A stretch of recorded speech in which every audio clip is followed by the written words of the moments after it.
research about that the men in black are astral projections. They're not actually here.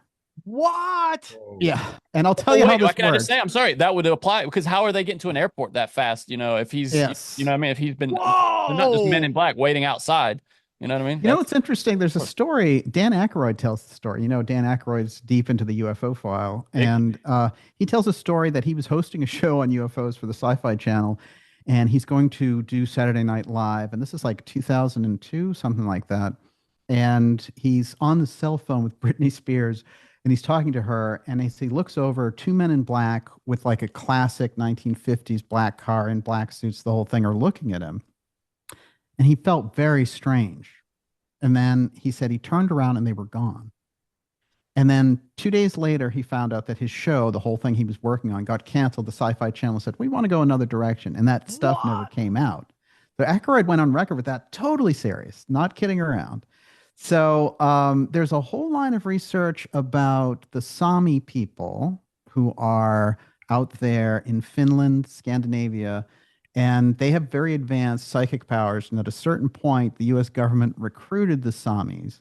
And so Keel, who was one of the early UFO researchers, he did Mothman prophecies and all that whole thing.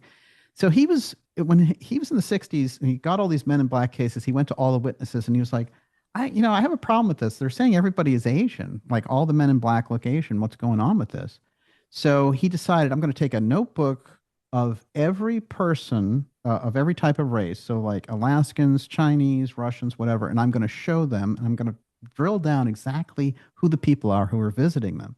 And he said not 10%, not 20%, not 50%. He said 100% identified the Sami people as the people who were visiting them. Now, it's very interesting when you get into the Sami, and they've called them Laplanders and things like that. But the very hardcore native population of the Sami, and some of them are. If you look at Renee Zellweger, for example, she's a Sami, you know, and Really? yeah, and they have the kind of magical Oh, look to them. yeah, dude. Yeah. That's very crazy. They're almost like white, Asian, almost like in a weird kind Yes. of way. So if you go into their history a little bit, they have a shamanic culture, which is incredibly advanced on the psychic level, and teleporting themselves on an astral level was very easy for them. So when I dug a little deeper on that, I found there was a gigantic migration of Samis into America, and the idea was they're going to train us on how to handle reindeer. I'm sure that's an intelligence project, but once you start to get to that point, you start to realize all those stories about the men in black. They walk through walls, they disappear, they do all these weird things they can't eat. When they look at you, they can give you a heart attack. All that stuff, that's all psychic. So that is an astral projection.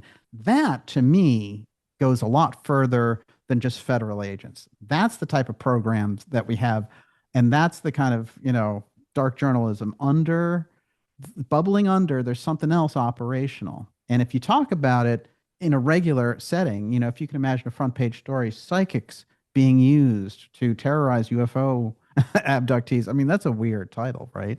But nonetheless, the evidence backs it up. And that's the interesting thing about somebody like Keel, who spent 40 or 50 years on this. There's this gem just sitting in the middle of all of his research, and it's about the Sami. Is so crazy.